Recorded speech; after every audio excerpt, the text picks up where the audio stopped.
शनिवार को all India OBC railway कर्मचारी संगठन उत्तर रेलवे का 28वां वार्षिक अधिवेशन 40 क्वार्टर बारातघर सामुदायिक केंद्र आलमबाग लखनऊ में संपन्न हुआ। अधिवेशन के मुख्य अतिथि सांसद धर्मेंद्र यादव ने अपने संबोधन में कहा कि ओबीसी एसोसिएशन रेलवे का मजबूत तथा सबसे अधिक संख्या वाला संगठन है। संगठन को दृढ़ विचारों के साथ आगे बढ़ने की जरूरत है। आपके अधिकारों के लिए पिछड़ा वर्ग आयोग का गठन पहले से ही है और आवश्यकता पड़ने पर संसद में भी आपके अधिकारों के लिए चर्चा की जाएगी। उन्होंने रिजर्वेशन पॉलिसी को मजबूत करने तथा प्रमोशन में रिजर्वेशन हेतु सरकार से बात करने का आश्वासन दिया।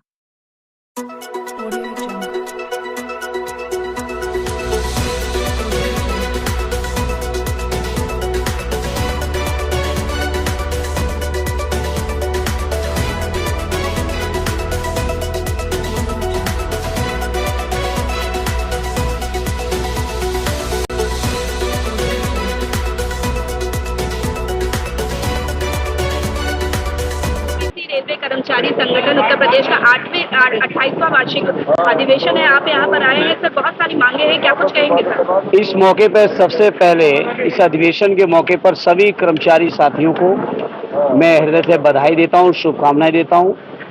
और उन्होंने जो एक संगठन बनाया है, मैं उस संगठन को और मजबूत होता रहे, संगठन अपने उद्देश्यों को पूरा करता रहे, ऐसी हमारी शुभकामनाएं हैं अधिवेशन के मौके पर।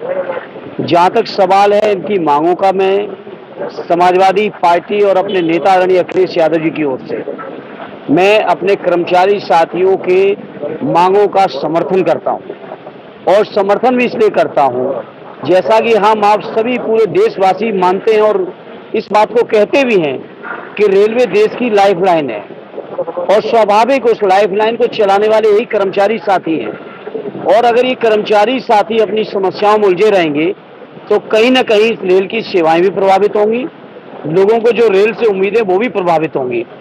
और जहां तक जो इनकी पहली मांग है कि यूपीएस में ओपीएस की सारी चीजों को जोड़ा जाए, और इस बात को लेकर समाजवादी पार्टी लगातार न केवल रेलवे कर्मचारियों का बल्कि पूरे देश के हर कर्मचारी की इच्छा और मांग रही है कि ओपीएस लागू हो।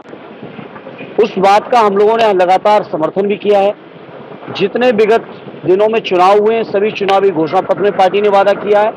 और जब कभी भी हम लोगों को मौका मिला है पार्लियामेंट में आदरणीय हमारे राष्ट्रीय अध्यक्ष जी को या हम लोगों को मौका मिला है, हम लोगों ने अपने कर्मचारी साथियों की इस मांग का न केवल समर्थन किया है बल्कि सरकार से लगातार हम लोग इस बात को लेकर संघर्षरत हैं। और आज आपके माध्यम से और कर्मचारी साथियों के मंच पर मैं इस बात को फिर से दोहराता हूं कि उन साथियों की जो भी उम्मीदें हम समाजवादियों से हैं या विपक्ष के राजनीतिक दल के तौर पर हमसे हैं, हम लोग उनकी हर चीज का न केवल समर्थन कर रहे हैं मंच पर आके, उनके बीच आके, बल्कि सही प्लेटफॉर्म, चाहे वो संसद हो।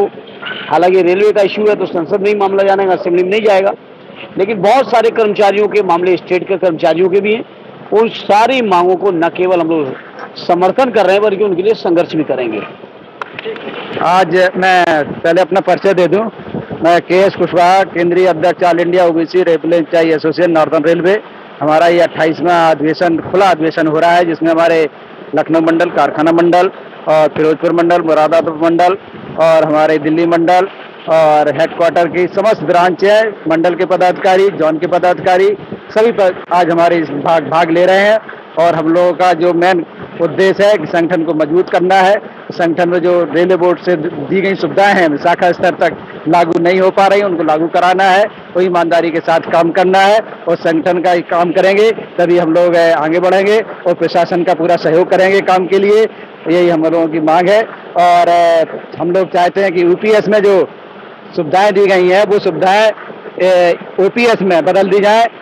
हम लोगों की यही मेन डिमांड है। दूसरी डिमांड ये है, जो हम लोगों का संख्या बहुत ज़्यादा ओबीसी है रेलवे के अंदर, हम लोगों को स्थायी वार्ता तंत्र नहीं मिला है। पीएनएम की भागीदारी सुनिश्चित की जाए, जिससे हम लोगों की संगठन को जो वेलफेयर हम लोग करते हैं वो वेलफेयर हमारा किया जाए हो सके अच्छी तरह से।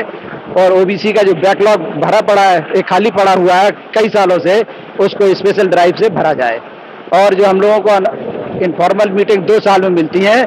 हम लोगों की डिमांड है कि इनफॉर्मल मीटिंग कम से कम 3 या 4 की जाए, जिससे हम लोग अपने कर्मचारियों का समय से उनका हित कर सकें, उनकी बात को मतलब प्रशासन से मनवा सकें। हम लोगों की समय से मीटिंग नहीं होती है, ये हम लोगों की समय से मीटिंग कराई जाए, ये हम लोगों की डिमांड है। और ओबीसी का जो 27% आरक्षण है वो भी खाली पड़ा हुआ है, उसको तत्काल भरा जाए। एक लार्जेस्ट स्कीम थी हमारे यहाँ पहले चल रही थी, आज के 5-6-7 साल पहले, उसको समाप्त कर दिया गया है। मैं चाहता हूँ कि उस लार्जेस्ट स्कीम को पुनः लागू किया जाए और शैक्षिक योग्यता के आधार पर हमारे बच्चों को नौकरी दी जाए जो सेफ्टी कैटेगरी के अंतर्गत आते हैं।